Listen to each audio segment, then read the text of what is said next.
Hello YouTube land, my name is Kesselkaden and today we're playing some Path of Exile. I'm going to be showcasing the Summon Phantasm build. Now I played this in Delve, it was great.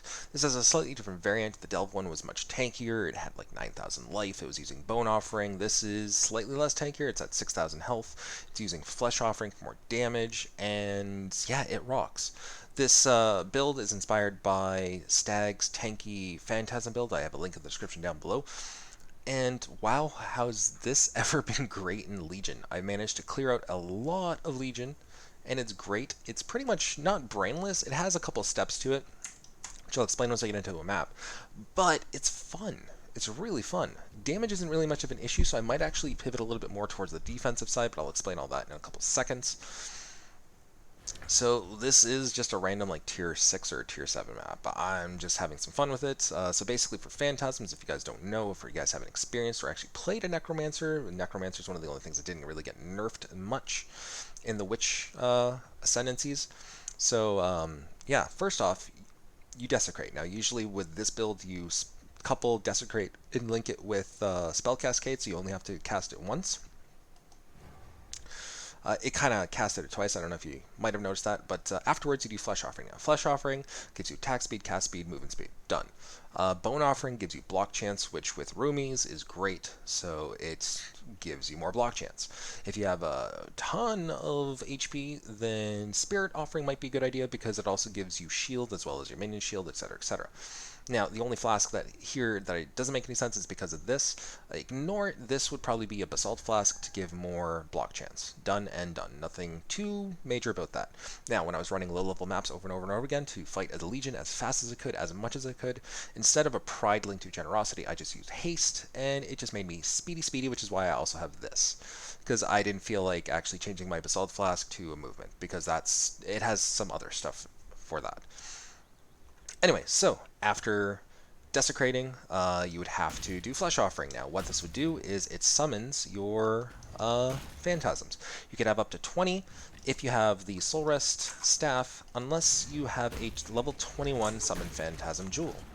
The jewels inside the staff do not need to be linked, just socketed, so all you have to do is just have, like, yeah, 6 sockets.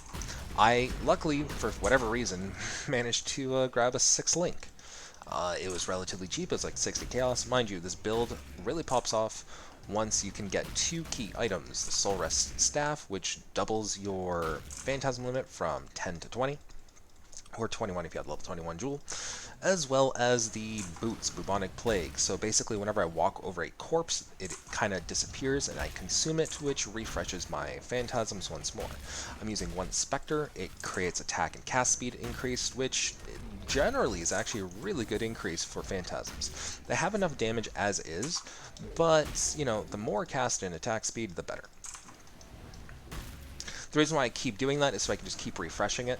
And I also have a curse linked to my Deathwalk, or to my boots, and that is Projectile Weakness, so all I have to do is just literally walk over something if there's a corpse, and it just gives me more damages. Well, it gives my minions more damages. By quite a bit, that curse is actually really nice. This is a physical variant. This is, again, Stag's tanky Soulwrest build. Again, description down below. It's pretty fun. When I first played this league, or when I first played this, it was in Delve. I managed to get it to like Delve 500 or 600, and I managed to get like 9,000 HP on it or whatever. There's a much tankier variant, but you know, Red Elders went down easy. It was pretty much brainless. This build is slightly different, but again, I'm kind of focusing on speed, so I'm taking a little bit more damage. But as you can see, it's not much. Like, I haven't actually had to use my health flask at all. And it's fine? Question mark? Anyways, this is again a Abyss Jewel stacking, which is a shame because Abyss Jewels did get nerfed this league. However, this build can probably go to maybe about 2 million Shaper damage. The downside is they're minions, so it's not like you can control who they attack. That's the only downside. So you have to learn how to position your Phantasms so they actually do effective damage. That is literally the downside. Like there, I had minions, or I had enemies over here, and I couldn't get to them because there was a wall in the way. Now, the one thing that I like to do to get really big damage is Convoke. Convocation. So as soon as you convoke, which is, as soon as you use Convocation, they immediately attack again. So even if they just finish their attack cycle, if you summon them again, they will attack again. And that is nice. It's like a shotgun effect. So as soon as I do that, they attacked again. And it's a nice ability. Mind you, there's a cooldown on it. It's like a 2.4-second cooldown. You could probably link that up to faster casting, whatever. However, you are starved for jewel sockets. Or, yeah, for gem sockets. So I probably wouldn't. But as you can see, this has been a pretty easy map.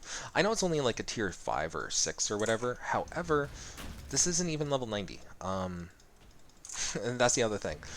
I've primarily leveled through farming low level. This could probably handle like a tier 11, 12 right now without much modification at all.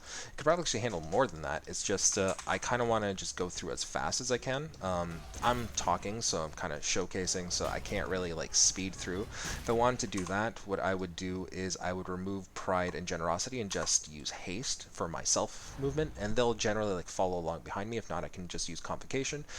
And although, yes, there's some damage loss, damage isn't really an issue with the Phantasms. Again, it can go probably well above 2 million Shaper DPS right now. So, and by that I mean like 2 million Shaper DPS divided by 21 Phantasms would be your effective DPS if, for example, you have projectile weakness. Do I still have that? Yeah, so I have Curse on Hit, Projectile Weakness. Ignore the Stone Golem part, that's not important. Because of Deathwalk, though, triggering Deathwalk when it's equipped, basically if I drop something down and then walk over it, if the boss is within a small radius, it triggers Projectile Weakness onto them, and it's cursed, so it's great. Anyway, the reason why I'm showcasing this is because I've got enough currency over the last week or so to farm enough currency for my wife's build, my build. We're playing Cyclone Slayers, and now what I want to do, this was a very good comfort pick. It was a very good league starter. It was decent. Like, minions didn't get nerfed. Necro didn't get nerfed. In fact, certain aspects got buffed. Like 2 leagues ago, or maybe a league ago, Phantasms got a buff, an indirect buff. And then Brutality and all that other stuff. This league got buffed. There's a lot of stuff to play around with, especially when it comes to melee, and especially when it comes to physical, that I wanted to play this again, and it was comfortable, and it was fun. It was great. I'm going to be pivoting a little bit with this build.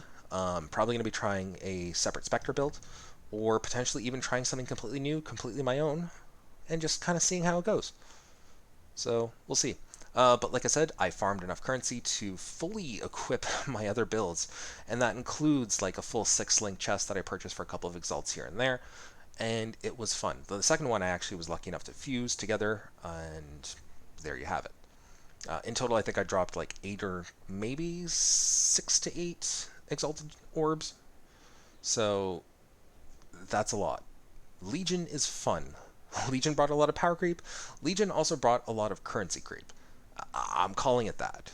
And this is a fun build. So if you're interested, check out the links down below in the description for the forum post for this build. Hopefully you guys have enjoyed. Leave a comment down below, subscribe to my channel, leave a like on the video, and don't forget the most important part, have fun.